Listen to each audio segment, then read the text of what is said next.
a podcast about amazing people from an incredible state. Amazing Arizonans with Mike Broomhead.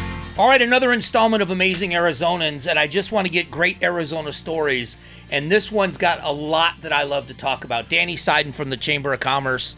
Thanks for coming and doing this. Thanks for having me, Mike. This is great. I'm very excited. I feel almost guilty just saying you're the head of the Arizona State Chamber of Commerce. You've got so much more that you've done, and I think that's where I want to go. I want to start with your interest in this world. What got you interested in policy and got you interested in government, and where did that all come from? How'd that start? Oh my gosh, that's a great question. I've very rarely asked that kind of question, so I haven't thought about this in a long time. But for me, it goes back to high school. In high school, it was about my sophomore year, and we had a very unfortunate thing happen. It was in Florida, and the KKK came and marched at my school. My best friend was Puerto Rican and Panamanian. To this day, is my closest friend. And we kind of did an arm-in-arm walk into the school together, and that was like our little protest. As you know, I'm half Jewish. They don't really like me very much either, but we walked in and did that. And a guidance counselor... What year was this? This was 95. And so a guidance counselor saw that and said, that showed real leadership. Have you ever considered politics or government? I was like, no, I've never thought about it at all. And she recommended me for a program called Hugh O'Brien Youth, HOBY for short. It was an ambassador program. You went and you learned government, and that led to Boise State, and that led to me doing presidential classroom in Washington, D.C. And it was kind of just from there. Something always kind of clicked for me, that it was about solving problems. It was about doing the right thing and setting a good example and really just helping people. And it really just clicked with me. And that's how it started. So guidance counselor made all the difference. Similarly for me, growing up in Florida, I just grew up on the other coast from you. Yeah. And I'm much older than you. I moved to Florida in the late 1970s. And I remember the Klan marching in my hometown. And it was weird because I played sports. And there wasn't racism in sports. You know what I mean? If you were the best player, you played. But we lived it. There were literally railroad tracks that separated the east and west side of town. And you knew which side of the tracks to stay on depending on your skin color at night. It was kind of an unwritten rule.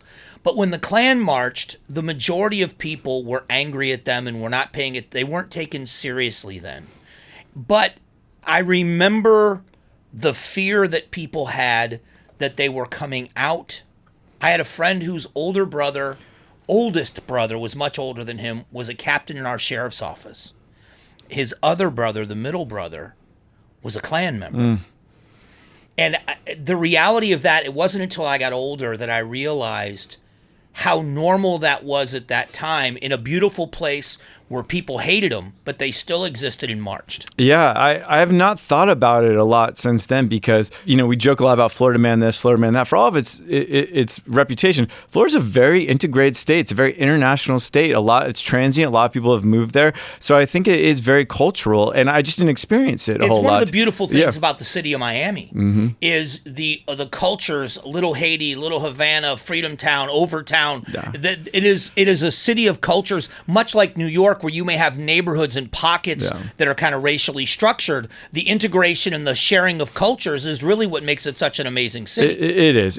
I think I see some of that in Arizona. I think absolutely we're a transient state too. 70% plus are from somewhere else, and the cultures come here and they kind of immerse themselves, and we get like an international city. And I think that's very exciting. So that's really how it started. It really kind of kept going from there. I kept occasionally trying to get away from it. I went to law school. I was like, I'm just going to be a lawyer, and you get sucked back into politics. It always sucks you back in because I do love problem solving, and that's what policy is at its heart. You hear a problem, you come up with a solution set, and you apply it, and really people's lives get better. Was it by choice, or do you think it's just who you gravitate to? You have always been around people that are problem solvers. Yeah. You are one yourself. Do you gravitate to that? Oh, 100%. No, and that's a very important point. I have had excellent leaders who I've gotten to work for. One of the first leaders I ever saw was in our home state of Florida. Jeb Bush was governor right when some of this was going on that we spoke about. And I got to kind of watch him and be like, wow, that's a really good governor. That's a Hall of Fame governor right there. And then years later, I'm lucky enough to be around a Bill Montgomery who's going to reform the county attorney's office and just make it about prosecution, get rid of the politics, which I thought was great. And I get to be around Doug Ducey, who's a business guy and says, you know what, I moved here from Ohio. I co-founded this franchise franchise company called Cold Stone. We've had all the success. I'm tired of people not realizing how special Arizona is. And that was his pitch to me the first time we met. I was like, man, this guy has passion for Arizona, like the people I knew back in Texas. And I worked in Texas and worked in Texas politics too. And I loved it. And it's impossible not to gravitate towards a leader like Doug Ducey. Which is ironic because you ended up at the Chamber of Commerce because the person that was there before you ended up in Texas. That's true. Glenn abandoned us for Texas the second Governor Ducey, was going to be termed out. No, it is ironic. And I'll tell you what, these jobs are a lot easier in a state like Texas. Absolutely. It's a lot easier when there's not a lot of conflict and you don't have to advocate as hard. Texas has been a jobs juggernaut. I have to get their slang right for a really long time. Arizona, that's newer. And to keep that momentum going from a Republican to a Democrat governor, that's taken a lot of work. But I think we've been successful, Mike. I think we have been advocating very well. We've broken through on the ninth floor in a lot of our topics and a lot of our issues, and we found support there. So Glenn can go have it easy in Texas. We're gonna keep doing things the Arizona way here and fighting. But don't you think there is a difference, although it might be a subtle difference to some, between activism and problem solving? That leadership, if you look at what has been done with the leaders that you named, they addressed problems, they solved problems. I actually appreciate activism, but there are certain roles that when you find yourself in leadership, that activism is not the role you're supposed to play. Do you agree with that? Oh, 100%. I think of it like this. Activism is extremely important. We cannot win elections without grassroots. We can't win elections without activism. The challenge that they have sometimes is they don't know what to do with that bone when they get it. They don't know what to do when they have leadership because there is no bigger vision for what comes next. They're very good at rallying against something, and that's important. We should do that. But the question is, what are you going to do there? When you have the reins of government, when you have that power, what is your vision? What do you see for the state? That's why I do respect Governor Ducey so much. He had a vision for our state. He had goals for our state. And I can tell you, he hit those goals. He hit above and beyond every single one of them. Some of the more activists, sometimes they get in there and they kind of like, they're either for, if they're not for anything, they're just going to be against stuff. So if there's a different president in the White House, you'll see a lot of these good Republican governors like, we're fighting the White House, we're fighting this frame. Well, what are you doing for your state? Right. What are you talking about for your state? And I think that's the problem with activism is they don't know what to do with the reins of power sometimes when they get it. That's not always the case, but you have to take that passion on activism and find a real vision for policy and get them together. But the other issue I think is that a lot of times the activists are so caught up in their cause that they don't understand that their cause may be important to many. It's not as important as it is to them. So when you run into a governor or a leader that you're trying to discuss it with, if they don't show the same kind of passion for the topic that you do, they count you as an enemy. And now all of a sudden you've alienated somebody that could be on your side. Yeah. No, I think you're right. And I think, again, I'm going to offer a compliment to the president right now. I think that's what he's done a really good job of, Mike, is he's broadened the tent. He's opened the tent, for the GOP back up again to all these people who felt alienated, a lot of blue collar workers, sure, people like that. I would even say some more non-socially issued, motivated middle class voters. He's brought them back to the tent by saying, you're welcome here. We're going to fight for you. And I hope we follow through with those plans and policies.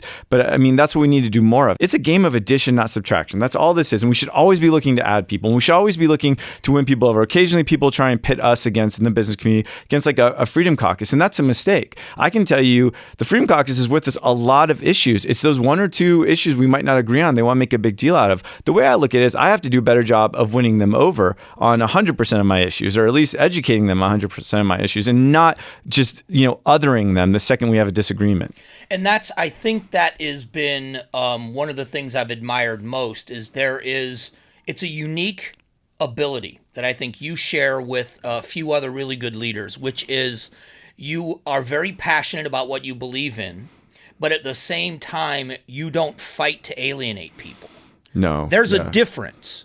Because the adage that if you're not with us, you're against us works against you when there's somebody that you need for another issue down the road. Yeah, you're right. It's bad strategy to do it that way. It's bad strategy to have long-term enemies. I always look at it as if we didn't get someone on this vote, we'll get them on the next one.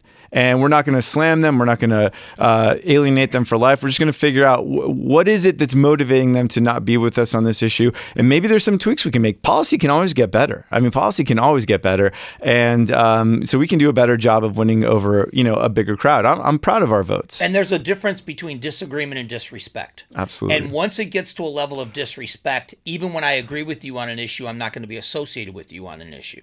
And that's a problem that we have with people. And definitely, and I think that's a problem for the other side as well too. I think we witnessed like 4 years of, if you don't think that the prior administration was the worst thing that ever happened to America, then you shouldn't work. You shouldn't be able to feed your family. We want to alienate you and cancel you into existence. And I think people are tired of that. I think we're tired of that. Look what we did with COVID. I mean, I don't want to turn this into every policy that's out there, but look what we did in COVID. On one side, if you didn't get vaccinated, you didn't care if people died and you were a horrible human being. And on the other side, if you did get vaccinated, you were a sheep and a blind follower and were just doing what you were told and you were a fool. And we just stood on opposite sides of the street and just threw stones at each other. No, you're right. My former boss, not to keep bringing him up, he always says, everyone's always trying to figure out who won COVID, and that's a mistake. I think we all did our best with the information that we had. He can tell you what his philosophy was, why he tried to open things up more than maybe other governors. But the truth is, no one knew for sure. Think about the heroes of COVID at the beginning. The governor of New York was the greatest thing ever. Then later, you basically sentenced all these old people to die by cramming them in together. Right. Nobody won COVID. It wasn't his intention. I rarely did I defend the governor of New York, but it wasn't his intention to have that happen. We've talked about this here in our building. I work for good people. Yeah. And, when it first happened, it lives on surfaces for a very long amount of time. So we had a bleach solution we used, and we share studios, and everything was wiped down. The entire building smelled like bleach. Yeah. We were doing our best to protect each other, having to wear a mask, and then you could take it off where you were seated, and all the things we were listening to protocol, just trying to get through. I don't doubt for a moment, even when I disagreed with my bosses, that they were doing it in the best interest of the people that worked here. Yeah, no, I 100% believe that to be true. And the science was constantly changing. The information was constantly changing. And now you're right. I think now that power has shifted back a little bit, everyone wants to other the people who took the vaccines. Well, the vaccine was developed under President Trump. Project Warp Speed, that all happened under him. It just goes to show no one knew. So the best thing we can do is just realize people made individual choices.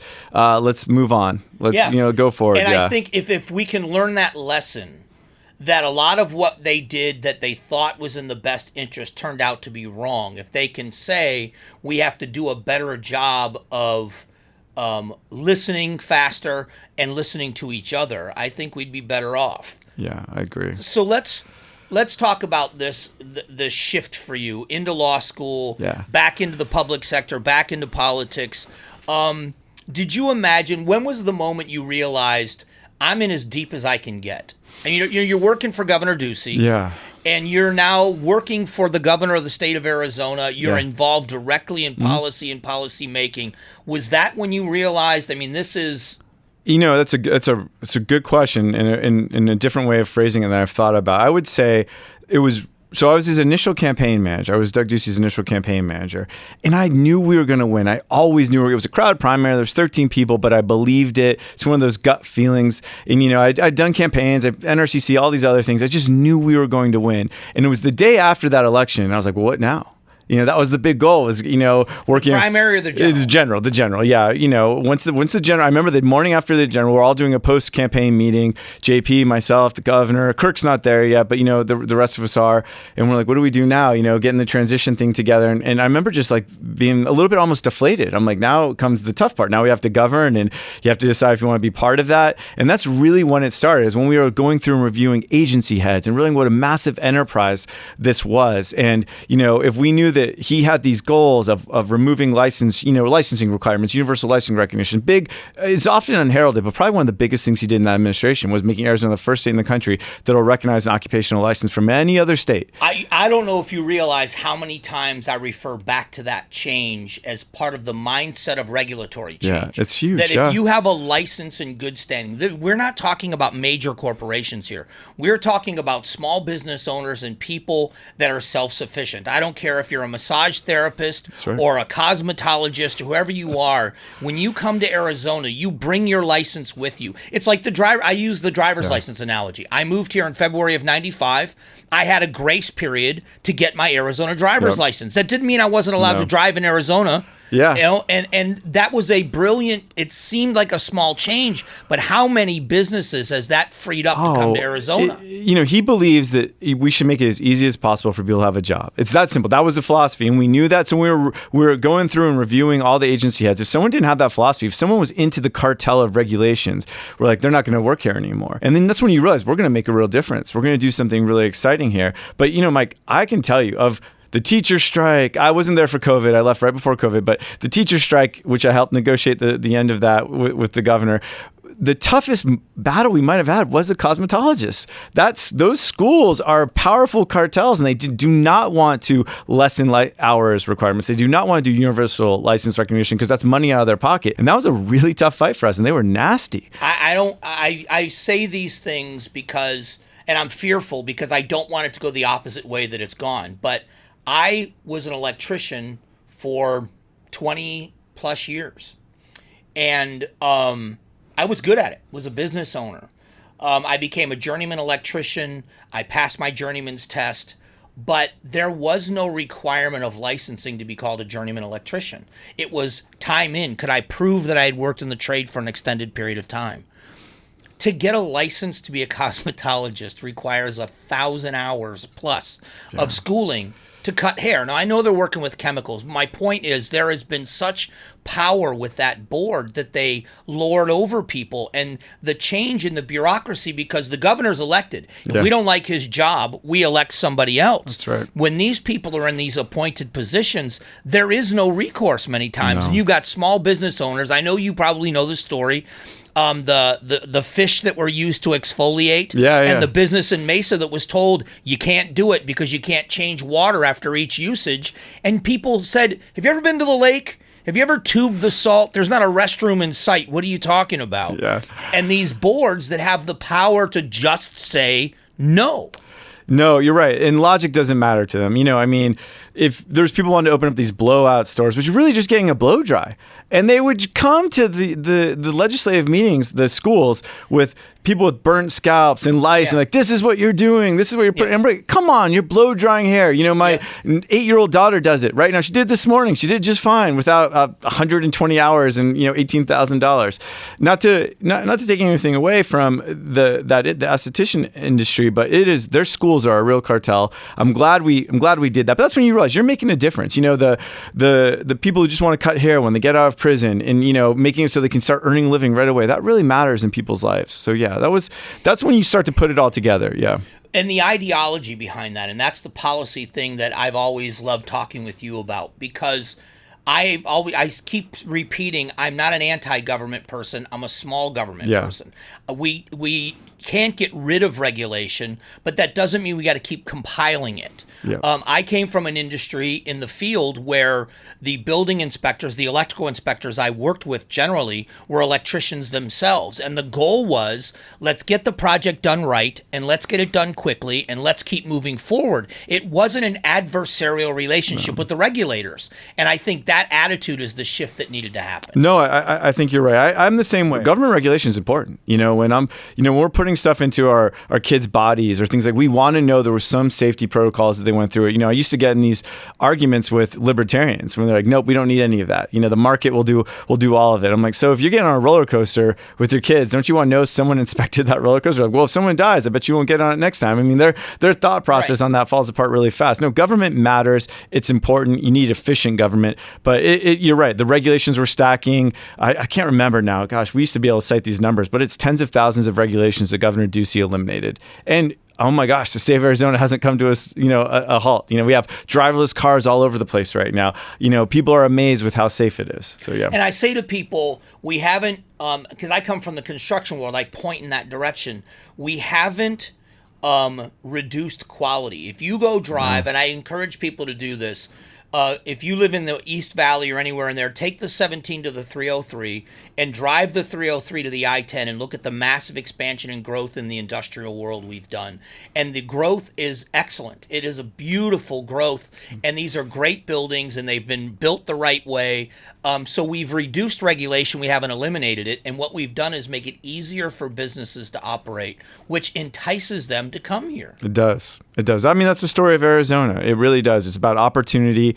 You know, his campaign slogan was opportunity for all, and he meant it. And that was our anchor philosophy we kept hugging on to. Anytime we're like, well, what do we do in this situation? Is it provide more opportunity? Let's go for it, even if it's going to be tough. And we took on a lot of tough fights, and it was great. Yeah. Let's talk about the areas where, and it doesn't have to be in that administration, just in general, where there's been an issue that's been very, very important to you, where you didn't win the fight.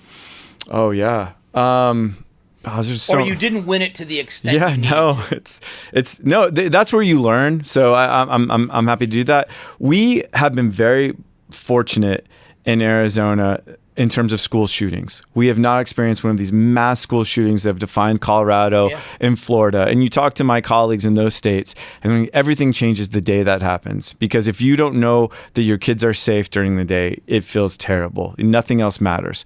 So we tried to craft a policy. We worked with the NRA, we worked with the Citizens Defense League to come up with a policy to address the mentally ill people and how they were obtaining weapons, because that we found that to be, we studied every mass shooting, and our policy staff determined, you know, mental illness is the common thread, right? So what can we do a better job of? And we really worked hard to come up with these orders. But you know what? Second Amendment is so important to people in Arizona and in our administration too, that we couldn't make it work. And it was a big loss in my opinion, because you never want to do that after a school shooting. You always want to be proactive, not reactive. And I think we were close on getting that right with his stop orders, is what they were called. Couldn't get the legislature there at the very end. And a lot of it was a teacher strike was happening at the same time, and we kind of had to pick our poison. So settling the teacher strike over really pushing the stop orders through. But again, the philosophy and policy were maybe not as perfected as they could be, but we got really, really close.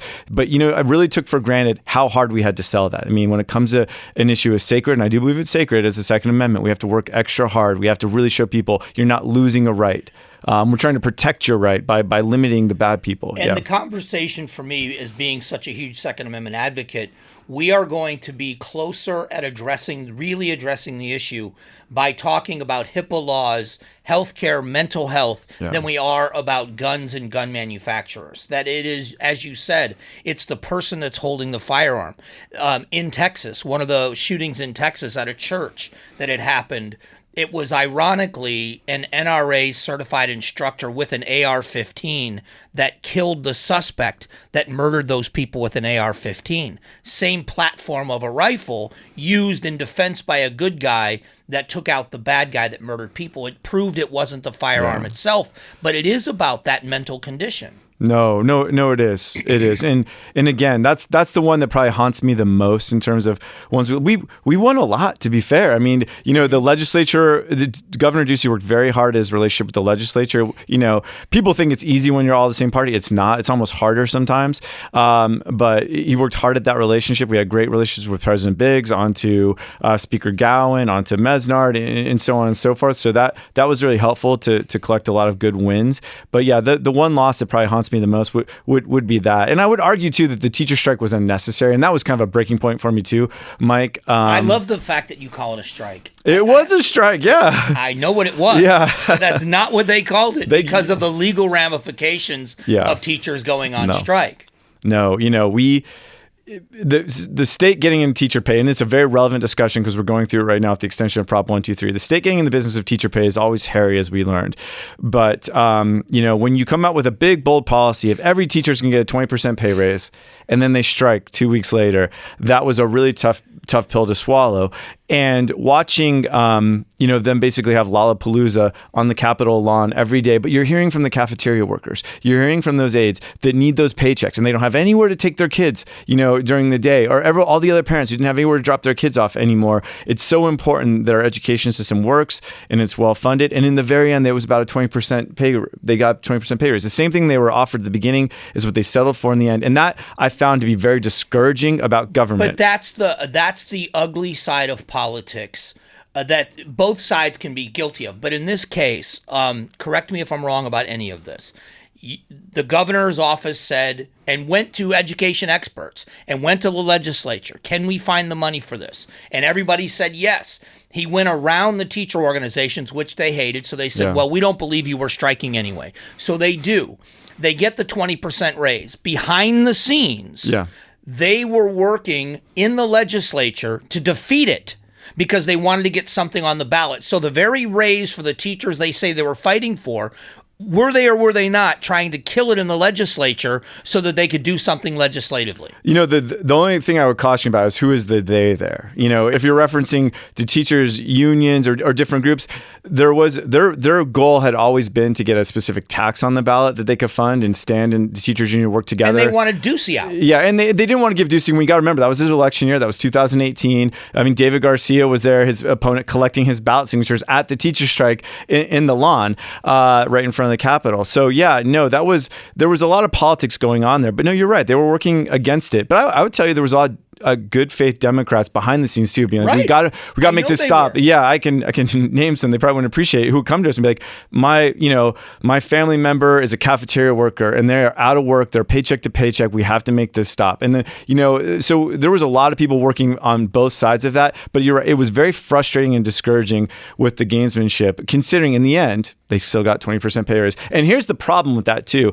Every district knows its own needs better than us. I do believe that. I don't love local control as a religion, but there is something to the way our school system funds things. It's really challenging to do it at the statewide level. But the fact that teachers didn't get a higher percentage of that 20% has brought us to where we are now in these discussions on 1-2-3 extension, because, Matt Gress, a great representative from this area, as a matter of fact, I think this is his district we're sitting in right now. He says we can do a 1-2-3 extension, but it has to be for teacher pay raises. He's that passionate about it. He doesn't think they got enough for the 20 by 20, and he's adamant on it. And so whatever we do is probably going to be a big teacher pay increase. And I think that's good, but some districts have different needs. We need to make sure we address the SPED. I mean, a lot of neurodivergent kids in classes right now. We need to make sure we're getting them the right kind of just small accommodation they need to be part of that community. So there's a lot going into this policy right now. And I do think everyone is coming in with a lot better faith this go around. The teachers unions have been friends with the business community on Prop 123 and the extension. So I give them credit for that. They agree it's a good mechanism. They want to see it succeed. The Republicans want to see it succeed. We just have to get the policy right.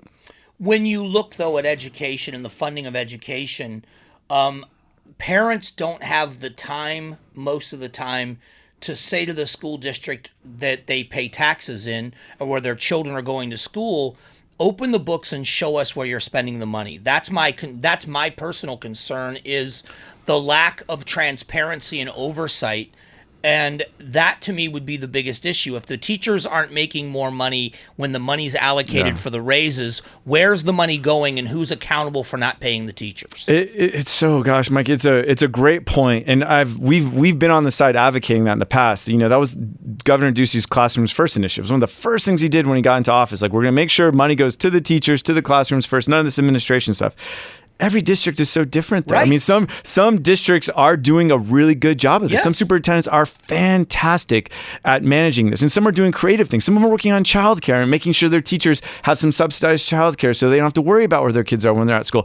I can point to really good examples all the way across the board. But you're right. There's some blow, and maybe we need to have more uniformity in how they report that. I know it is reported to an extent where the money goes to, but there's always a disagreement, a fight amongst people. If you look what happened out in EVIT, the CTEDs. EVIT over the last 5 or 6 years, because I have such a close association. I know Chad, the superintendent, and I know a lot of the board members. They have reduced administrative costs by double digits. I think it's close to 40%.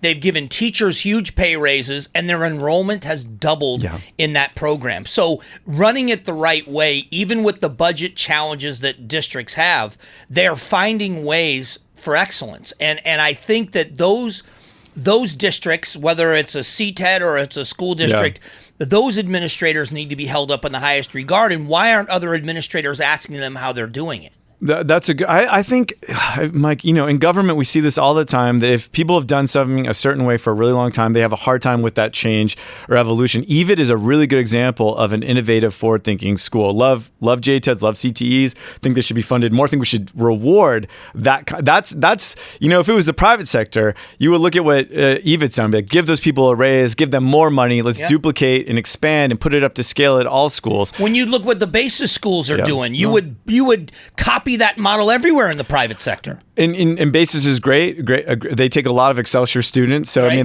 They do have the cream of the cream of the crop. But there's good example. Basis is a great example, producing the high schools we have ranked in our state come out of Basis, and they're going to service the TSMC community, they service the Intel community, people who want that kind of education. It's great.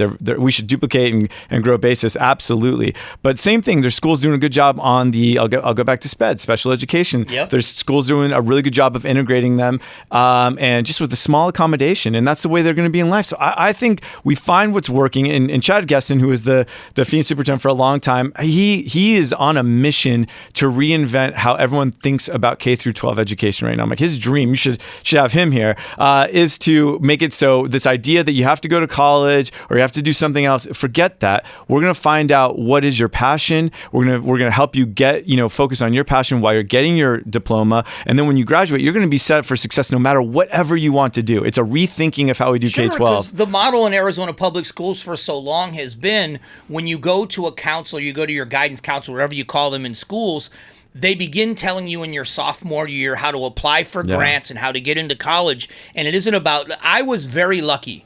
18 years old, the trades found me. I didn't find the trades, but I was a good reader. I was good at math. I was a terrible high school student. Yeah. And had I not found my niche at 18, who knows when I would have found it. But I went from an 18-year-old kid that knew nothing, and in a span of 6 years, I was the manager of an electrical contracting company. I had all the potential in the world. But the education system for me, I ask teachers, when am I ever going to use algebra again? That's all electricians do. That's every equation is algebraic. So you're right, changing that mindset of young people that, okay, if college is not your path, that doesn't mean you don't have a chance to be successful. And Michael Crow at ASU and what he's done with the college system is a great example of that. It is. He's very innovative. We're lucky to have him 20 plus years now as president of the country's largest public university. And a big reason why we get those TSMC wins is because of things he's doing. I'm excited about the new U of A president as well. Yeah. He's got a very public-private partnership mindset. Again, a report just came out that shows we're the last in the country now for how our state funds our higher ed, and that's going to be a big topic, I imagine, at the legislature. We have to rebuild that narrative for why they're important, why they matter, and they do. If we're going to be competitive in the coming jobs war, we need our higher ed to be better funded and better partners with the state. And Dr. Crow really was forward thinking when he came up with the new economy initiative, along with the Board of Regents, to say that we're going to think about what the new economy is going to be. And it was at the time engineering for semiconductors, and he got on that. Now there's 30,000 engineering students, ASU, largest engineering class in the country. That's amazing. Elite, which is why TSMC and Intel and everything. That's why those industries are. Because when I moved here 30 years ago, it was kids graduated from ASU and they looked everywhere else in the country to make a living. They grew up here. They took advantage of, as they should, of in-state tuition. They got their education, but the careers they were chasing weren't here. That's not the case anymore. No, it's not. But it's great. People can graduate and stay here when they graduate. I've the Eller executive in residence this year, and I get to go down and talk to classes. And I was talking to people in their business school students, and I would ask them, who wants to stay in Arizona? And I don't see a lot of hands go up. I don't think they know what the opportunities are here. So this story is just getting started on that. And it's interesting when you talk about Eller, you look at Cronkite, you look at Eller, you look at the engineering school. If you look at some of the elite, and I don't use that word lightly, but some of the elite programs that Arizona State has developed, Michael Crow has been responsible for that mindset shift. He sat in here. Well, we actually did it at ASU, but he came on this podcast. Yeah. And he said that we are creating better learners. And that high school just makes you a qualified learner to learn in college. College to go on to your master's degree or postgrad. And that, to me, what a mindset shift. That you're not done learning. You didn't get a diploma and now you're done. This just now makes you better at what you're going to learn next. Great way of thinking. That's a great way of thinking. You know, I think about that.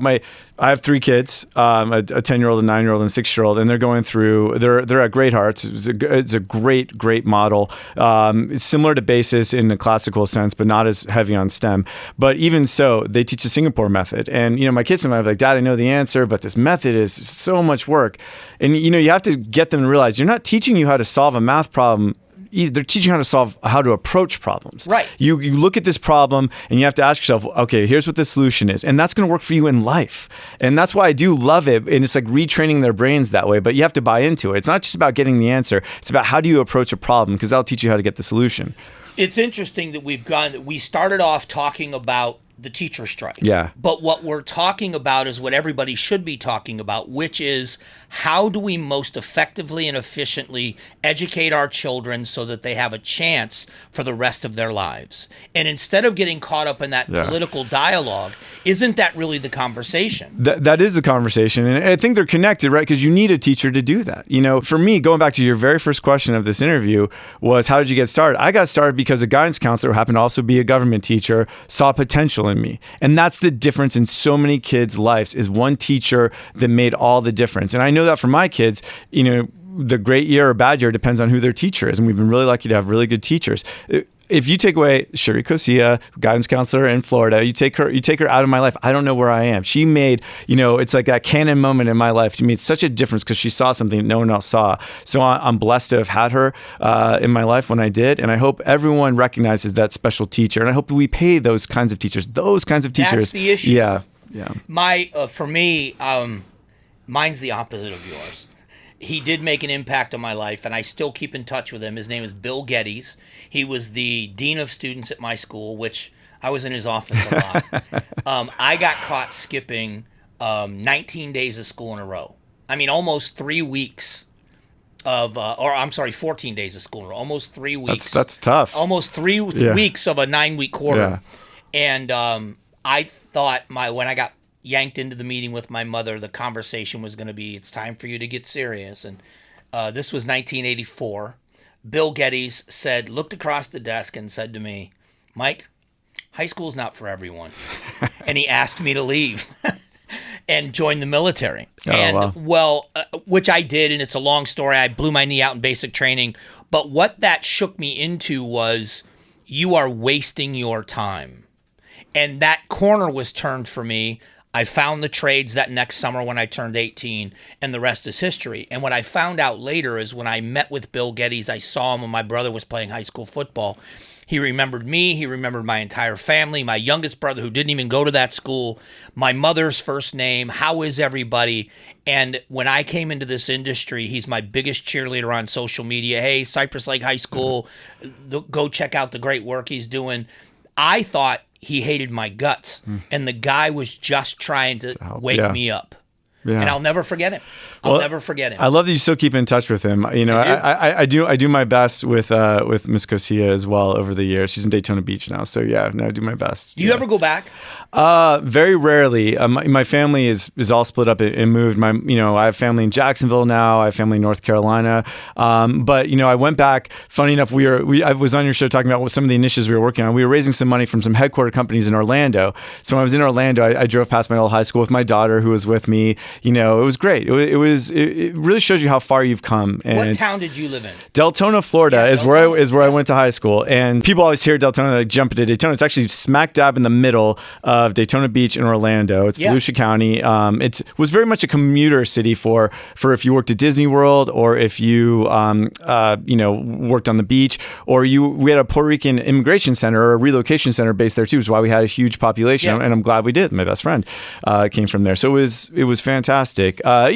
Not a lot of issues. We had gang issues. We had drug issues. Like everywhere else. But no. I'm proud of where I come from. I say to people, I grew up between two pretty major cities. I grew up about 2.5 hours south of Tampa, 2.5 hours west of Miami. Yeah. And people in Arizona don't understand, going back to this business discussion, how good Arizona has been with infrastructure. Oh, yeah. Because what you just mentioned to me, when I was home a couple of trips ago, my nephew played in a basketball tournament in Daytona Beach. Yeah. And it'd been years that I've driven on the highways in that distance to Daytona Beach. Yeah. The I-4 that cuts from Tampa through Orlando and dead ends in Daytona Beach, coast to coast, is a nightmare. It's the worst. It is a nightmare. We have the 51, we have the 143, which are not nearly as big or as long, but they are really good thoroughfares that were well thought out. The I-4 is a disaster. There is nothing but bumper-to-bumper traffic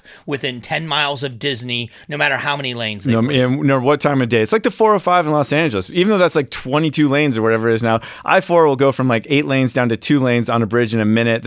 It's not a well planned for. No offense to my friends back in Volusia, Orange County, I know, in Florida, I'm the same way. I love where I came from. But Arizona does not understand the importance of the issues, the infrastructure measure in Maricopa County. 479. We could talk about, passed by nearly 60%, and that lawsuit just dropped, thank goodness. So that will stand. Just go back and look at that map. What I loved about that campaign, Mike, was watching Maricopa County grow from just having the 10 and the 17 to having the 202, the 303, all that stuff that came out of that tax measure. You're like, whoa, look at how well planned. If I don't want to use the 10 or 17, I can use the 51, I can use the 202, I can use the 303.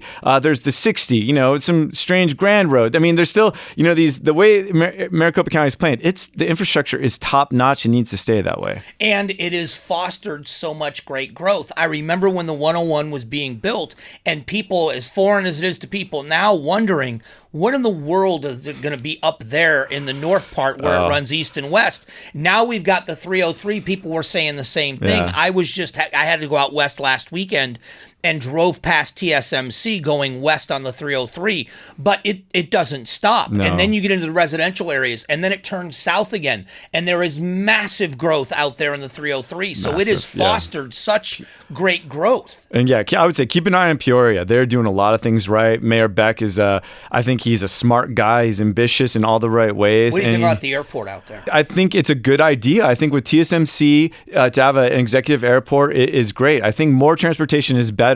We want as many options as possible. Go to, a state like North Carolina. It's a high growth state. Top 5 like us has been. We compete with them on a lot of things. My mom lives there now.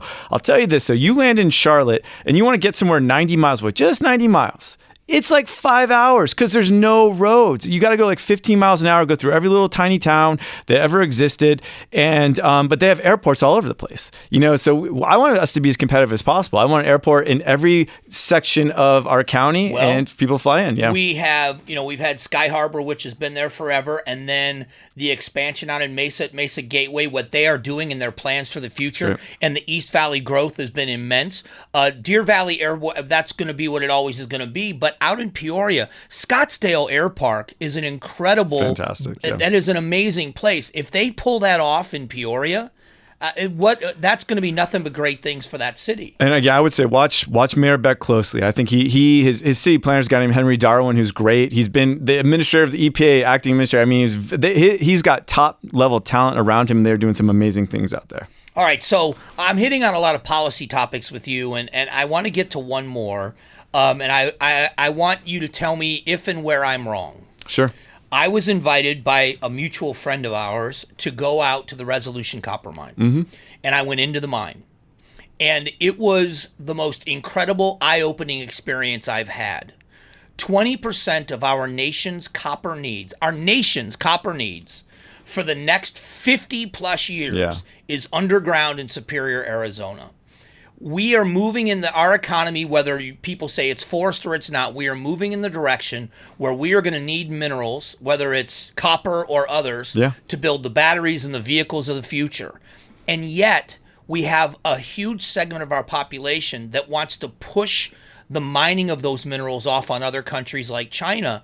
Are we not doing the state of Arizona and the country a disservice by not encouraging, because there is no, in my opinion, no better, more environmentally friendly mine than the Resolution copper mine?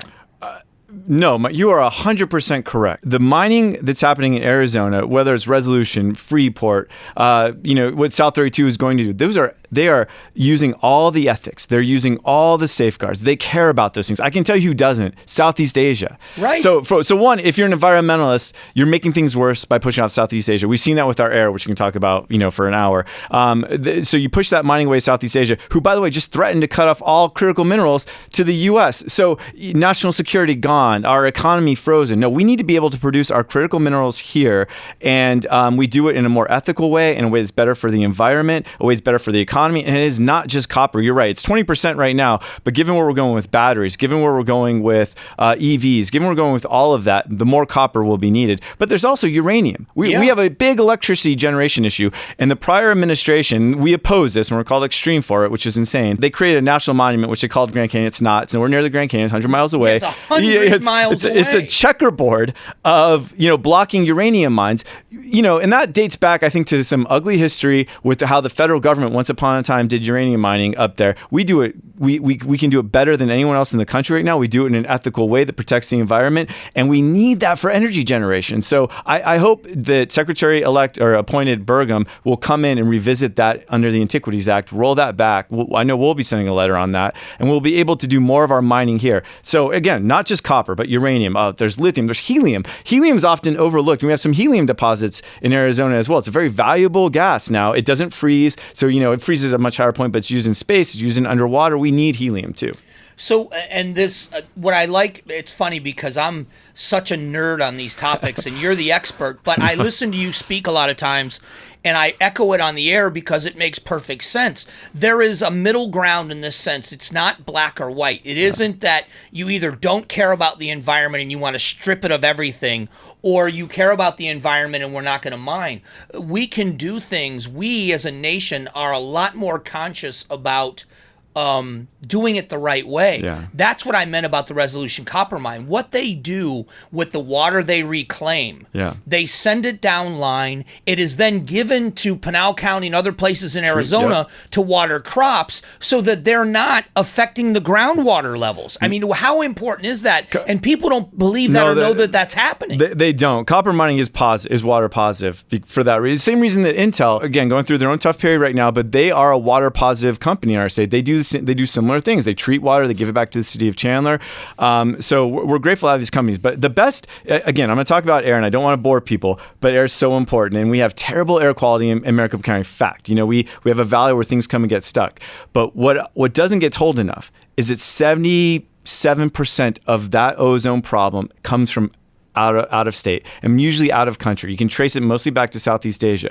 So if you shut down our factories here, if you say stop building TSMC, stop building the Intels, guess where they're going to go? They're going to go to Asia. They're going to continue, and then that pollution comes over here. So we don't get the economic benefit, and they don't even care about the controls that we have. So the logic that you use sometimes is wrong. I can tell you that, and I'll use Governor Hobbs as a good example. She has become very open to our stakeholder meetings on the air quality issue, and they're very passionate about protecting air quality. Right. But they recognize the logic of this. So again, you're right. You don't have to be one or the other. You can be for the economy and for clean air. You can do that. And I think I'm excited, talk about the new administration for a minute. I think Administrator Lee Zeldin is going to come in, and I think he's going to have that kind of balanced approach. And I'm very, if past is prologue, I think economy speaking, we're excited about where the Trump administration could go on these issues.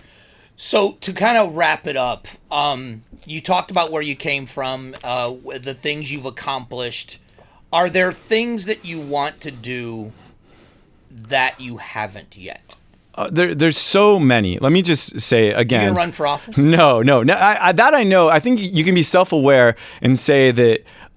You mentioned how I gravitate towards leaders. I love working with leaders, and those people put their names on the ballot and they take all the bows and arrows, and they do a great job with it. I love that. Those are my favorite characters in Those are my favorite real people in the Old Testament of the Bible. We're the Daniels, we're the Josephs, we're the the Nehemiahs. Those people who serve in those roles. So I love working closely with people like that. So no, but there's a lot I want to see get done policy wise. I love this state didn't get a ton into my background, but I love my mom. I love my stepdad. They're great people. They're not well-connected individuals. They don't know anybody or anything else like that. But I was still able to come to Arizona and have the kind of success I've had because we're a meritocracy, and that's a beautiful thing. I can tell you, Texas wasn't like that. California wasn't like. We didn't get into all my jobs, but I worked in the California legislature when Kevin McCarthy was there. I worked in the Texas legislature. I worked in Florida. Arizona is unique in our meritocracy that anyone can come here, no matter who your parents are, where you went to school, you can work hard and you can have success. And that's a beautiful thing. And I love the merit side of that. So things that I would love to work on that are those long-term goals.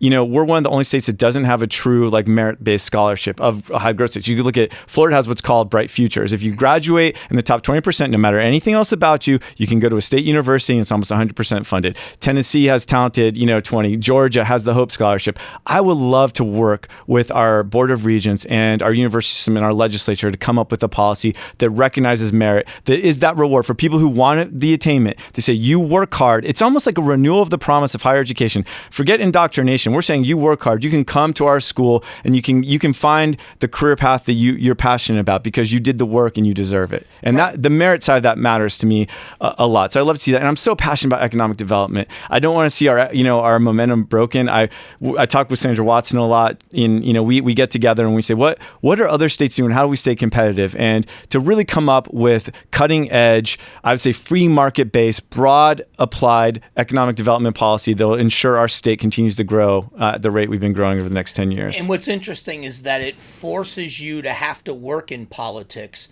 but it doesn't mean you're a politician. And I like that. It's policy. And people have to understand there is a significant difference between politics and policy. When you talk policy, you find a lot more common ground than you do when you talk politics. You do. It's so hard to separate those now, especially, it used to be all politics are local. Now all politics are national. So people see the animosity and the fighting happening at the federal level and they bring that back to our state. Well, we can still get a lot of good things done at our state level if we work together just on the policy side. But then the credit, everyone fights for credit. Everyone doesn't want, one side or the other to win or get ahead. We don't care about that. We just care about getting the best policy possible and moving our state forward.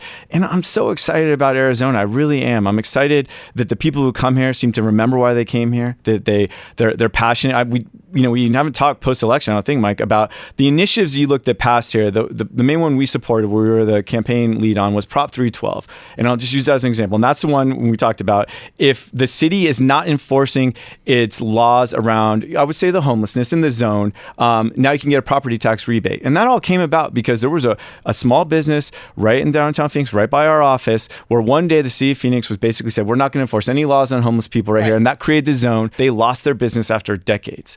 And that is not right. Well, now in Arizona, everyone's enforcing their camping bans. Everyone's protecting the private property rights. Yeah, Tempe started, Mesa started, and I could get very self-righteous and say, well, how dare they not do it for the last 5 years? But forget that. We're at a place now where we're going to be different than California. We're going to be different than Denver. You cannot do these things here. Your investment, your neighborhood, it's all protected. And it's better for homeless people too, because treating them like they don't exist and saying laws don't apply to them, that's inhumane. Right. This is humane. This gets them in the system. We work with great organizations like St. Vincent de Paul who are doing amazing things. They are the best. They're our top nonprofit on our board. I get to work with, their CEO, Shannon Just Roman. I can't advocate. She's the best. I mean, she is amazing. I just did donuts with Danny with Shannon and learned so much about her and what St. Vincent de Paul is doing. And I mean, if you have extra treasure this holiday season, St. Vincent de Paul is one you should look at. They take care of things and they do it the right way. The forethought with the city of Phoenix and other organizations seeing that organization gets it right. They know the issue, and they are the best at dealing with the issue in the most efficient way and partnering with them, as opposed to saying we're just going to build something and bring it's transitional housing. It's addressing the issues. It's differentiating between people that are service resistant and service accepting, that are saying, yes, whatever I can do to get out of my situation, I'll do. And then you deal with the service resistant people and why. You're never going to eliminate the problem, but what you've done is identify the ways to alleviate a lot of it. And I think that making this law doesn't force them, but it gives them now the reason to say, we have no choice. Yeah. And a lot of people at the city level that were willing to start enforcing laws and make significant changes now have the tool to make the changes. No, that's right. They do. There's no more excuses.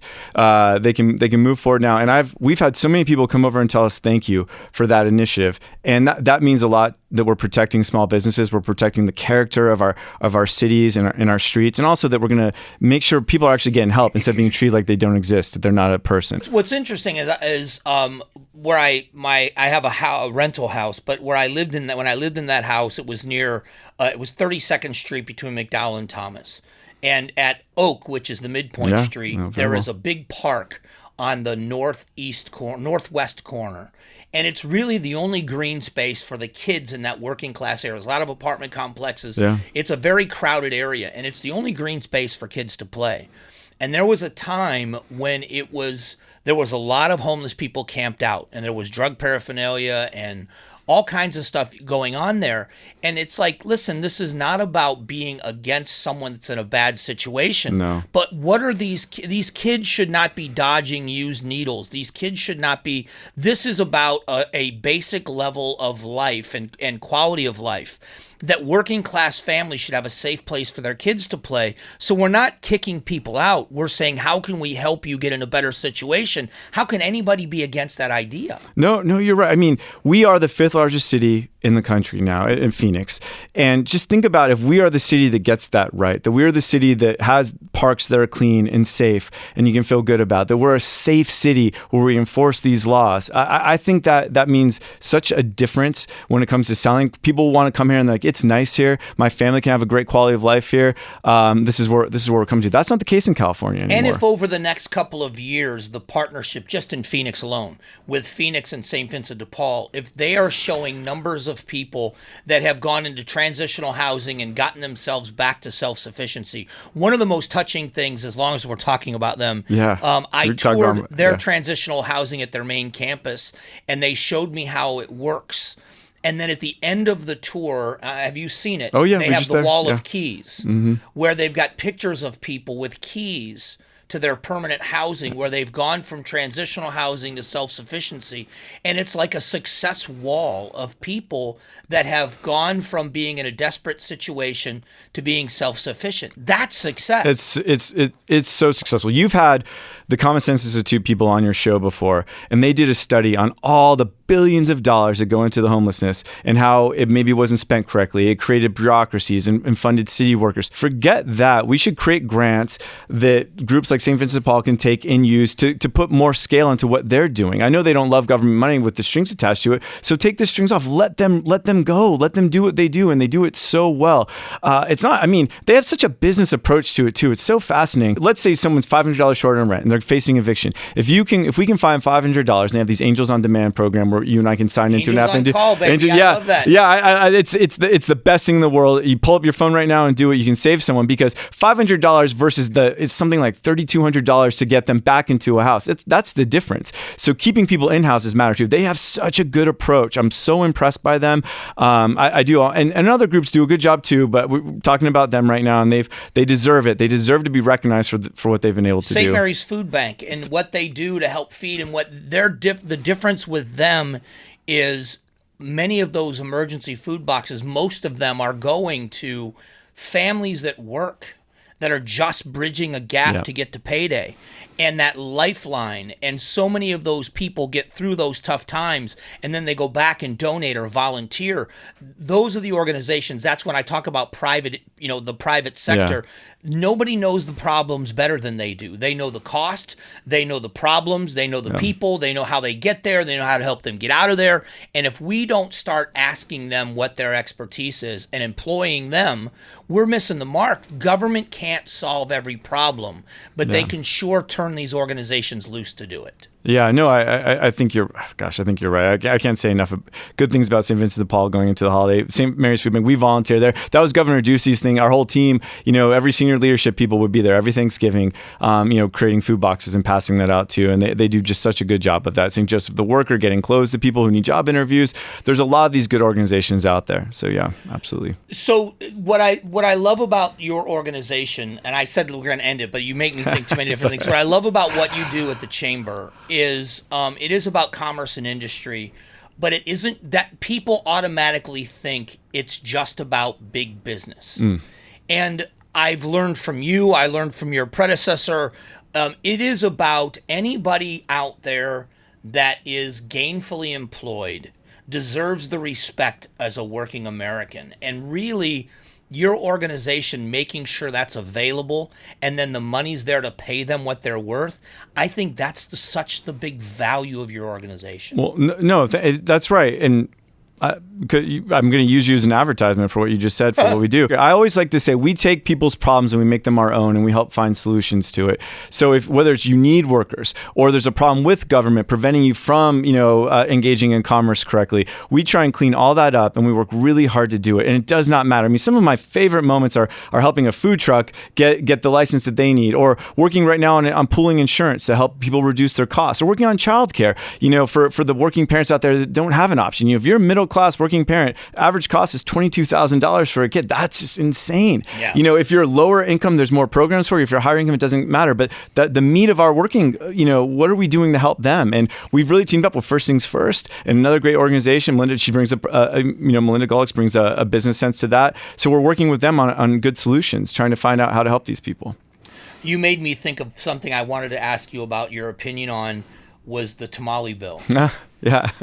It seemed to me to be the worst example of bureaucracy and getting in the way of industrious people that are just trying to eke out a living without having to be dependent on government and handouts. No, 100%, and it was signed. The second go around, yeah. But the strings attached bothered me a little. Yeah, no, it again, it's a different. The art of compromise. No, it is art. There's always going to be compromise. Compromise is sometimes a good thing. In the case of the tamale bill, it was a new administration who had a new bill presented to them, and again, you listen to who you listen to. So people are like, "There's a real safety issue here. You don't want to sign off on this," and then people get sick, and pushes liability on. And again, I'm not trying to make excuses. I don't know what the reasoning is. That's the kind of thing Ducey. We did it for potlucks and casseroles. I think we had like a potluck inside the governor's office. We said, "Don't worry, we're making this legal now." Right, yeah. In Arizona. It's easier for him and the world he comes from. The new administration got there, and that's the important thing that they got there. But you're right. The tamale bill to me was a no-brainer. But I've been in government longer, and I understand that. But I brought it up because what it did was it was an example of the mindset shift of working with someone and being able to make your point. Yeah. If it's this time of year, we're taping this near Christmas, this time of year, the holidays, whether it's Christmas or Hanukkah or whatever holiday people celebrate, if I want to make, which I don't, but if I wanted to make tamales and share them with my neighbors, perfectly acceptable. Yeah. If I want to make tamales and sell them to my neighbors, same kitchen, same recipe, now it's dangerous and it's illegal. And that mindset shift of now getting to a place where you sign off on it, that's the policy debate. That is right. And if you have kids and they sell lemonade, you think about this sometimes too. I don't want them to get in trouble for this. And there's always being a lawyer is not fun because you're like, well, if someone gets sick from this, and the liability comes back to you start to worry about it. But come on, they're kids. They're learning about commerce. I was gonna say, talking about trades, one school we didn't mention was GCU and Dr. Brian Miller, who's got the fastest growing private institution in the country. He's coming in soon. He's so deserving of it. But you know what their school has done, and I don't know if this will come up, but it should. They are a get to yes school. So if you said, hey, our tradesmen, we're graduating more tradesmen out of the JTEDs, the CTEs, the EVITs, but they don't have an entrepreneurial mindset of how to have a business, So that's what's missing. GCU is solving that. GCU is training electricians to be businessmen as well. They are a great service to the community. They have transformed that section of the West Valley. Yeah, much money that would have saved me if I had a program like that. You and me both. I'm doing these things with my kids now, these Project Greenlights about learning finance. Gosh, where was this when I was a kid? I was a very good electrician. I was not a very good businessman. Yeah. And I made so many mistakes that were covered up by the really good economy until it wasn't. And had I known then what I know now, which what every business owner says, but imagine that for a young person that finds their niche in a trade that can now go through a program that's going to help them go on to business ownership. Amazing. It is. No, so yeah, I ask him about that. They're doing great things. I'm very proud of them. Dr. Crow, ASU, U of A, NAU. We're lucky to have all of them. Community colleges. The voters even approved lifting the aggregate expenditure limit on community colleges, which is an initiative we fought for, which will now allow community colleges to continue to grow and address the workforce needs too. For the specialized world we're living in now, where people can go in and get a certificate of completion to be proficient in something in a year or 2 years, as opposed to a 4-year degree, and not have the expense, but be right into the workforce. For those young adults that now have children that say, I don't need a job, I need a career. These opportunities are just going to make them. That's what steps the level up to the middle class. I used to travel back and forth to Dallas for work when I was doing work for Glenn Beck, and he's based out of Las Colinas. And I drove around there then, and this was well over 10 years ago, or about 10 years ago. And I remember in that Dallas area, I thought, this is a lot like Arizona, except the cars are a little newer. The condos are nicer, the restaurants. There was more of a middle class there. Yeah. We're seeing that here now. We are. Yeah, I lived in Dallas. I ran campaigns in Dallas. I used to think Dallas and Phoenix had a similar vibe to them in terms of how the city was, but you're right. There's nothing like the wealth of Highland Park and University Park, and then like the trickle that comes out, all the oil money, all that old nepotistic, vibe out in Texas. We don't have that here, and I like it. We have people who are making their own way and being entrepreneurial here, and I think that's fantastic. But you're right, we're getting there, and middle class really matters. But people need to realize if you're going into the trades and you can run a business, that's much more lucrative than being a lawyer. No offense to my profession of being an attorney. I would rather, have a welding, contracting service and be a good businessman and getting contracts locked up and building all these buildings going on around here. Welders are making around $80,000, $90,000 a year. Fantastic work. Yeah. Good for them. It's great. Yeah. It's the kind of economy we should be building. And I like the idea of the youth in Arizona is going to have opportunity that they didn't have before. Yeah. And that, to me, that's the legacy of what I watch you do. The legacy I watch with the Ducey administration is that 20 years from now, when the kids that were in elementary school are now into the workforce, that they are going to have opportunities that would not have been there without the significant changes that happened. No, and again, I'm going to give credit where credit's due. That takes vision. That takes leadership. Policy matters. That's our tagline. It really does.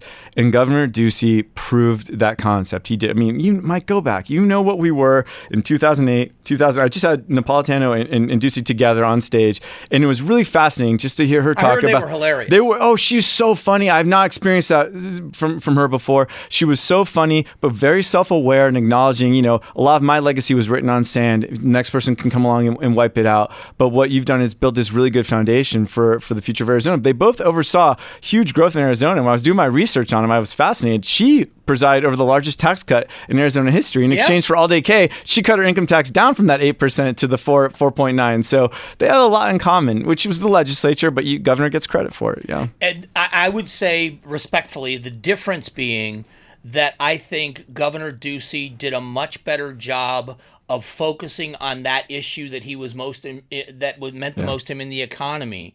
And I think that maybe Governor Napolitano got caught up in some of those social issues, and that's where she was labeled as far on one side of the aisle from the other, because you're right. If you look at economic policy, she presided over that tax cut. She did. Huge tax cut. In today's day and age, she would definitely be a centrist. Even, and she wasn't perceived as that. She wasn't perceived back then. Yeah, but now I would say she would be. And where is Ducey? Both of them love Arizona, and that's exciting to be around people who love this state, like you, Mike, and definitely me. I'm a convert. I love this state. I love what it stands for. But that was the first time I met Ducey. He's like, why does Texas have "Don't mess with Texas"? Where's that in here? Why are 1070 time? He was treasurer, running for treasurer. Why are people boycotting our own state? That's asinine. He had this passion and just wanting to get out and be like, you guys are crazy. Do you know what we have here? Do you know how special this is? And that's what he focused on. And it was exciting to be part of that. I'm excited to still be part of it. When they boot me out of this building, which could be any day, I'm coming to you for a job first. I'm coming to you first for a job. You should do my job. You defend the state so well. You get these things. And that's what this job is. It really is defending the state, bragging on the state, selling the state, and then convincing asking the legislators, don't mess it up. We got here from good policy. Let's keep it. You don't have to hate. You can hate certain things, but let's love what we do well here. So yeah, and we've got so much to offer, which is what made me fall in love with Arizona. I came here. I love the rodeo life. That's why I came here. But learning so much about the culture and how the cultures blend here, and we do have a live and let live attitude. We have very strong opinions, but we make room for other people's opinions. The things we've done and what I've watched be accomplished, but the people haven't changed. Even though we have people that come here, they seem to adopt the attitude. We have strong opinions, but we make room for everybody else. No, so we had 256,000 new residents from the prior year to this year. We had an election, and the majority of them came from California. And look, our election went more Republican than it had in prior years. So the myth that the Californians come here and they move us to the left is not true. It's not. It's just we have to make sure that we're selling the right ideas. Well, because again, I'll go back to what we started before: is you are selling policy, not politics. That's right. And I think that's the key to the conversation. Yeah. It's apologetics. This is what I believe, but this is why I believe it. Listen to me for a moment on this. And you do that better than almost anyone. Well, I hope it's my job. I hope I do a good job of it, but you got to give the voters a lot of credit too. Just look at our numbers. They respect accomplishment and they really do. One of the reasons why I think President Trump did so much better than, Kari Lake was, again, taking personalities away from both of them. It's just what each had done. And Donald Trump presidency, the first term, I'll use the Shakespeare phrase again, if past his prologue, he brought immigration numbers down. He, Tax Cut and Jobs Act, the economy got better. So we know what he does. And our voters, they care about that. Without inflation. Wage growth without inflation. He didn't, he did not cause the massive amount of influx of capital that we saw that leading to inflation. And I'm hopeful that there are going to be some tough choices, and Doge Committee and everything else are doing some disruptive things, and that can only benefit us, I think, in the long term. I'm hopeful. Great conversation as always. Yeah. I thought we were going to keep this under an hour. I'm we sorry, could probably Mike. go another hour. No. I just love it. I know you've got places to be. But I appreciate the time, and I look forward to us sitting down again because I just love these conversations. Yeah, anytime. We got to do a legislative preview with you. You have to come to LFL. We got to get you out to LFL, which is we have all the leaders together talking about what they're going to do. It's a great event. I'll be there. I will be perfect. Well, thanks, Mike. All I appreciate it. Yeah. Thanks for watching. Thank you so much. Thanks for watching. Catch up on Amazing Arizonans, a KTAR News podcast, and click the button in the middle to subscribe.